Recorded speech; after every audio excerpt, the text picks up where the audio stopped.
Thank you. We're at the 31st Chaos Congress, and it is bigger and better than ever. According to Die Welt, over about 12,000 tickets have been sold, and we all know Die Welt is never wrong about anything. There have been great presentations about very interesting discoveries, new flaws in software, protocols. The SS7 breaches are quite astounding. So for about 31 years, we've been breaking all the things. And we have been providing proof that things are broken. Nonetheless, it seems that we are heading for a near future in which there are a lot more things that can be broken. Think about the Internet of Things and the idea of having literally billions of devices on the planet with non-updated firmware. Basically, one of the premises of what I will be talking about is that breaking stuff to show that you should make stuff less breakable does not scale terribly well. By in itself, this Congress is an illustration of that problem. The IT industry has never built in security, designed security in its products. It just has never prevented hackers from testing it in. But testing it afterwards is not really tenable. And there are a few more little problems here, which is what we call our hacker ethics and the extent to which we live up to that. I'm not saying that the current sad state of affairs in information security is our fault. To the contrary. One of my premises is that the hacker communities have a set of failure modes that have made us achieve less than we could have by not living up to our own ethics. These 6 tenets of the hacker ethic, and even more important, by not being excellent to each other. And roughly the 6 the notions I will be talking about is us being politically indifferent, us being too political, and there we go. Us not being too focused or not focused enough on usability, us being a bit tribal, us having too many rock stars and not enough heroes, and so on. But first of all, the political indifference. A lot of times people say, well, I just hack. I don't do politics. At the same time, that kind of denies the very fact that even if you just write free software, that is a political act. If only because you then claim that the current system of copyright is broken.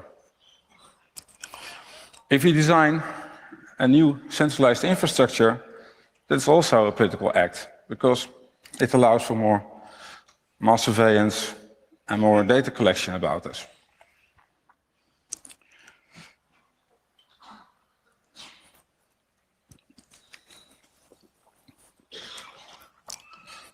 Not writing usable software is also a choice about who will be using your software.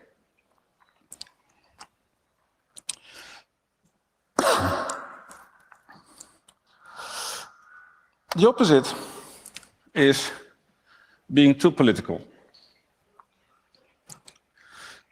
A very good example of this is the recent discussion about the funding of the Tor project.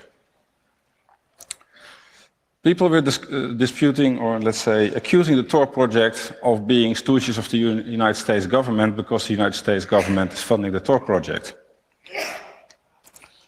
Which is a bit unfair, because if no one would be funding the Tor project, there would be no Tor around.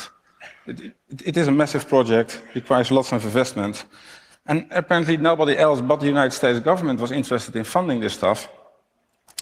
And when we're talking about funding projects, it's a lot more interesting to look into who is being funding who, to do what, instead of assuming that the funding is, that the origins of the money already indicate a certain intent.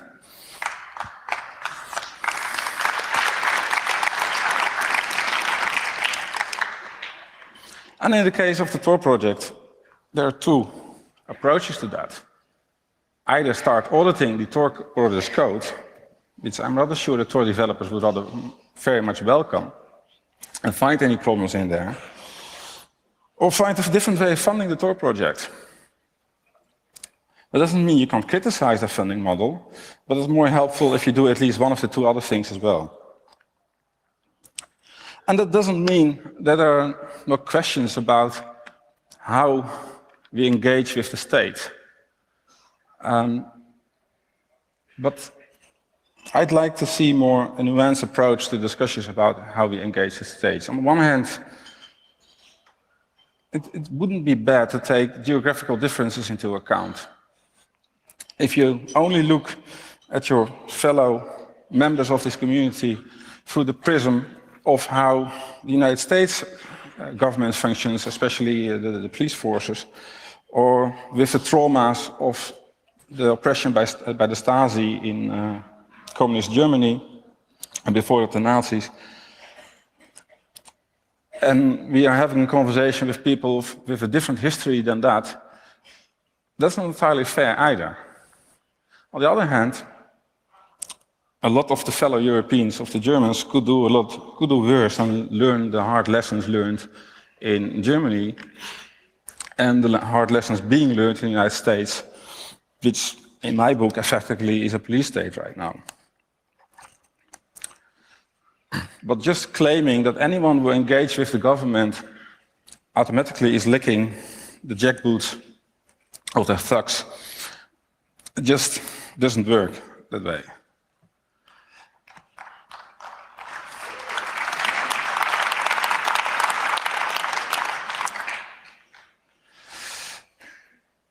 On top of that,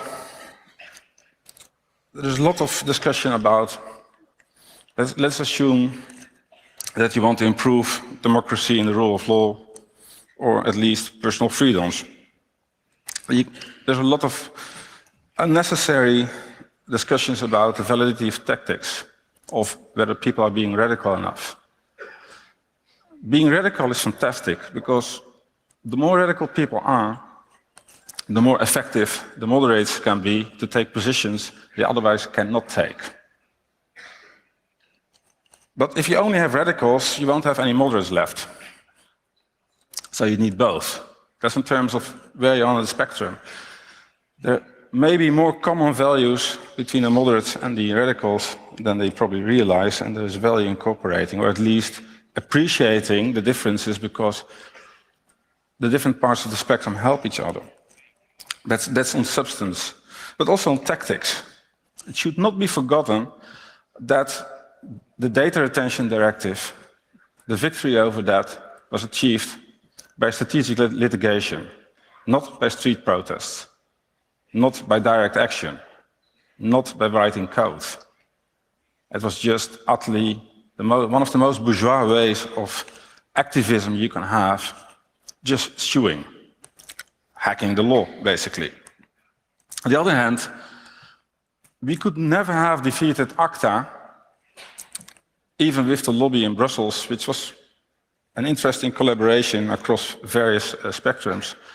But we could not have done that without Polish football supporters doing street protests in the freezing cold outside. Even though a good deal of those football supporters might be uncomfortably far to the right end of the political spectrum, I still think they deserve a statue for stopping ACTA.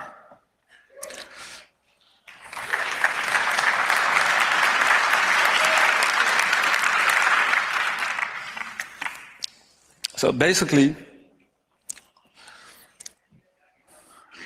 the idea of that others have to stop liking what you don't like in terms of substance or in tactics is not very productive. And then there's this other notion which I forgot in my introduction is we have not been terribly good at communicating a lot of several basic concepts in computing. Just to illustrate that, teenagers nowadays get computer science in secondary education in the form of learning the ropes of Microsoft Office 2013, which probably is not the best way to understand computers.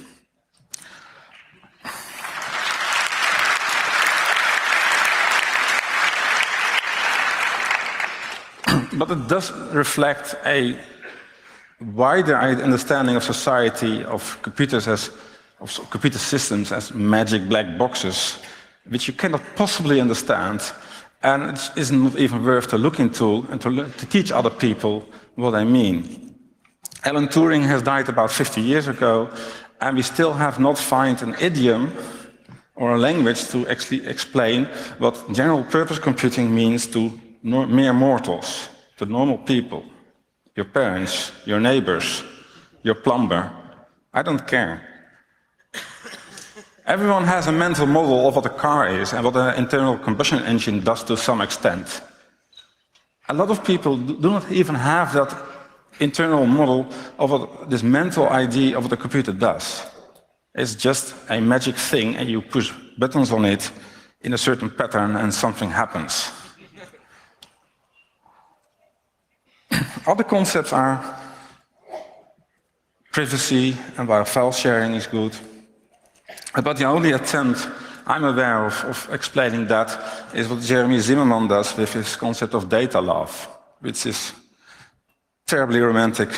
Well, he's French, and we should thank him for that. I mean, this idea of file sharing as data love is fantastic.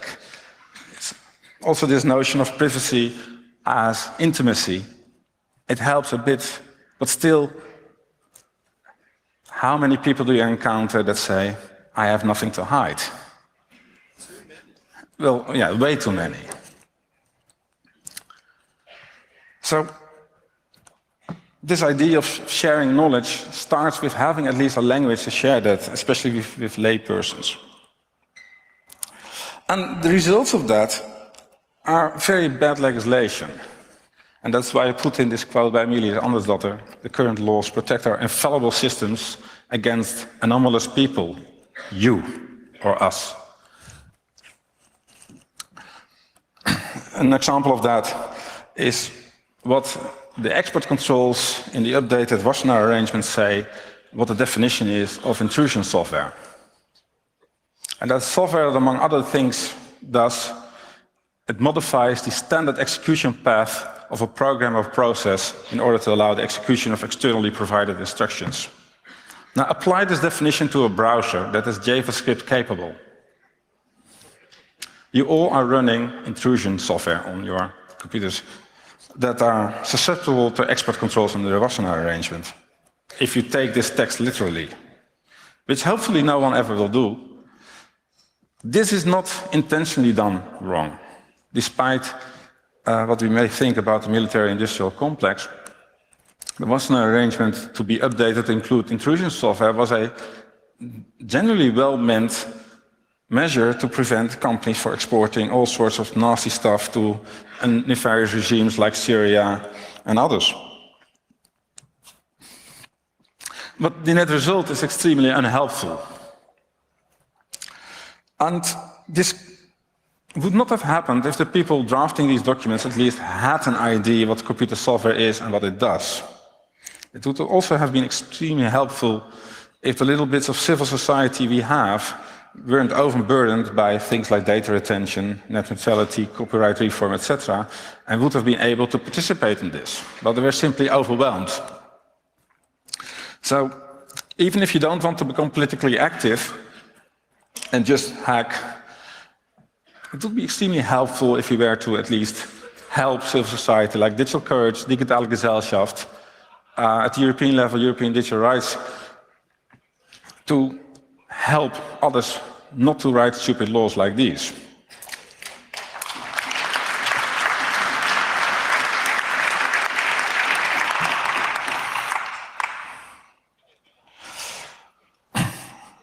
And there's also usability. This is my famous error message I get in Jitsi.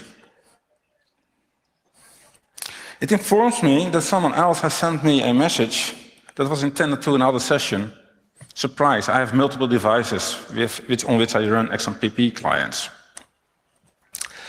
Now imagine that you don't want to know about OTR, or you may think that some STD, because you don't know what the acronym means, and you just want to do instant messaging with someone else, and you're continuously confronted with stuff like this.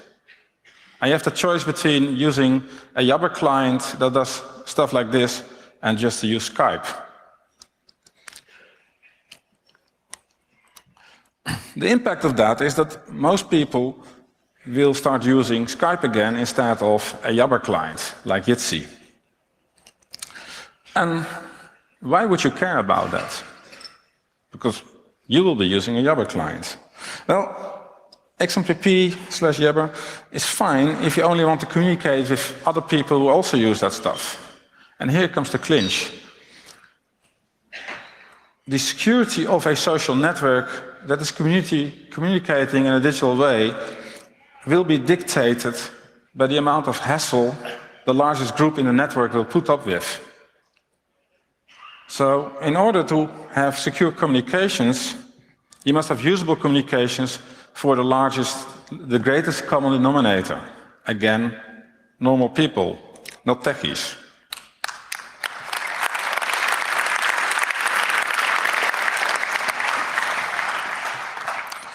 So even if you don't believe in graphical user interfaces, even if you prefer to torture yourself using VI or Emacs, they both suck.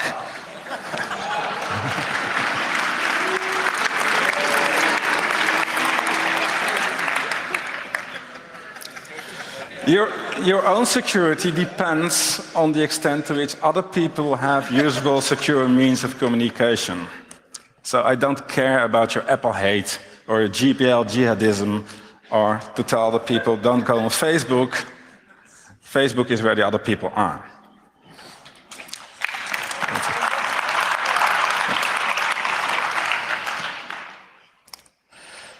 And there's this other funny phenomenon, tribalism. If you were an anthropologist, I would observe, visiting 31C3, that this is a tribe of mostly white, upper middle class, university educated, or at least flunked out of university, mate sipping, and a surplus of facial hair. I mean,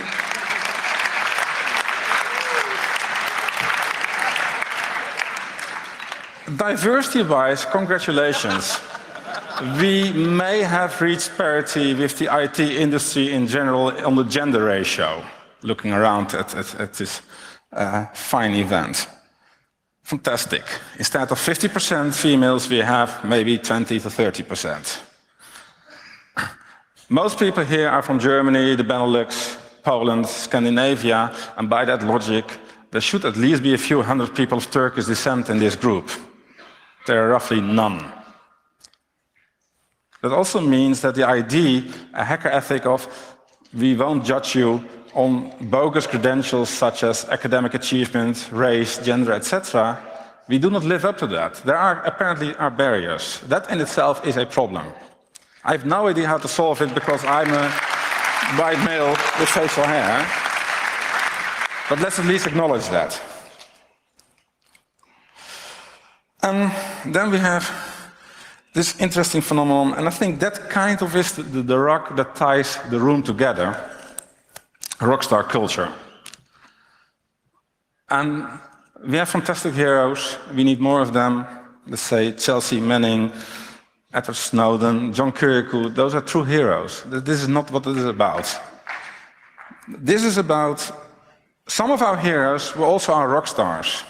And the reason I'm using the rockstar analogy is that rock stars tend to be assholes that treat their groupies like shit, trash up hotel rooms, and are not excellent to each other. And that fosters a culture in which the other problems can occur.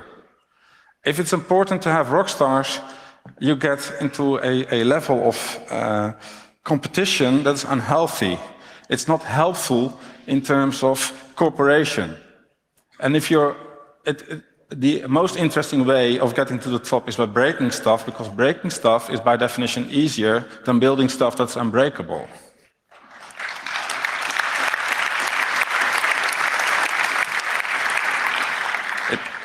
It also puts an incentive of doing a shitty thing, of just accusing your perceived competitors of not being ideologically pure, or to have put pressure on content committees by saying that speaker has Nazi friends and therefore that speaker is guilty by association.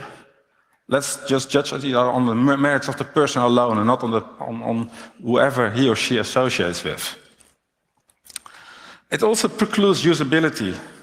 Because to write usable software, if you have coded that software, you by definition can no longer judge its usability.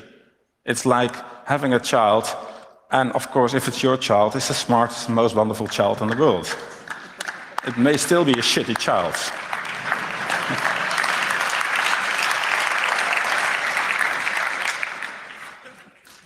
So, sort of in conclusion, if we want to fix certain things in our culture, we should at least fix rockstar culture and maybe the politics. And by the way, being too political is less of a problem than being apolitical, I think.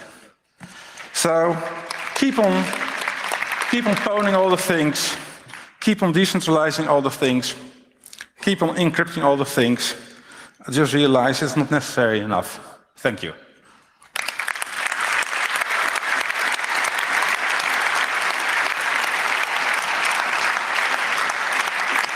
Thank you very much, Walter. We have time for a few questions. Are there questions from the internet? Not yet, so you can... No, not at the moment. Not at the moment. Okay, so microphone number 3. I don't have a question, but I just want to say thank you for this talk. You're welcome.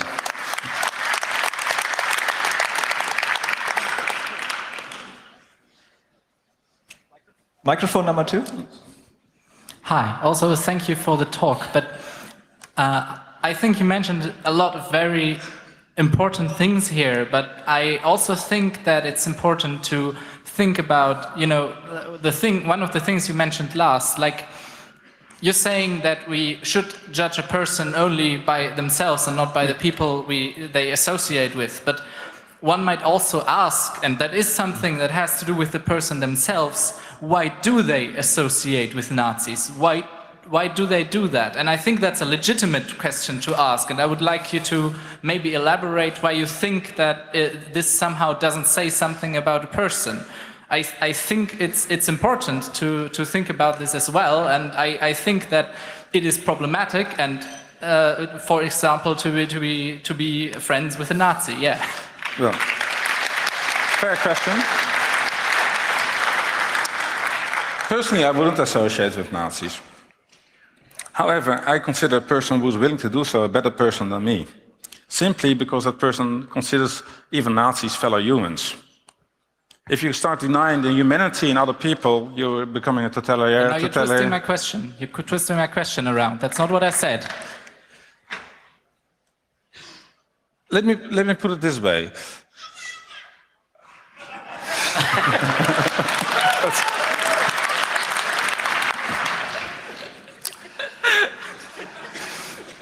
There may be other reasons. The example I have in mind is someone who actually is not considered by the cultural standards of the country that person is living as a white person, and nonetheless is associated with a neo-Nazi because they are both from a very modest working class upbringing and realize the kind of challenges they have had to become hackers themselves, to overcome. Neither of them are the white, upper middle class, university educated, mate-sipping males with a surplus of facial hair. That in itself can be, I think, a good reason why someone is still talking to someone else like that. And let me say, okay, we have been God-winning this speech already anyway. Wallenberg, his brother-in-law was Hermann Göring. I mean, Wallenberg, who helped so many people escaping the Holocaust, nonetheless had one of the architects of the Holocaust at his Christmas dinner, because it was his brother-in-law. Well, I'm slightly exaggerating here. People do not always get to associate who they associate. Do not always get to choose who they associate with, if only because of, for example, family. Would you find it reasonable to exclude someone for not disavowing his or her family? Well, clearly disavowing the ideology and not being part of that. To answer sorry, that... we have to make sure that everybody could try to have a question. So there was one question from the internet. Okay. Actually, there are two now, but the first question is, how do we solve the problem with rockstar culture? By demanding that our hearers keep on being excellent to each other and us. Just not to apply a lower standard to our hearers than we would otherwise apply to other members of our community. It's as simple as that.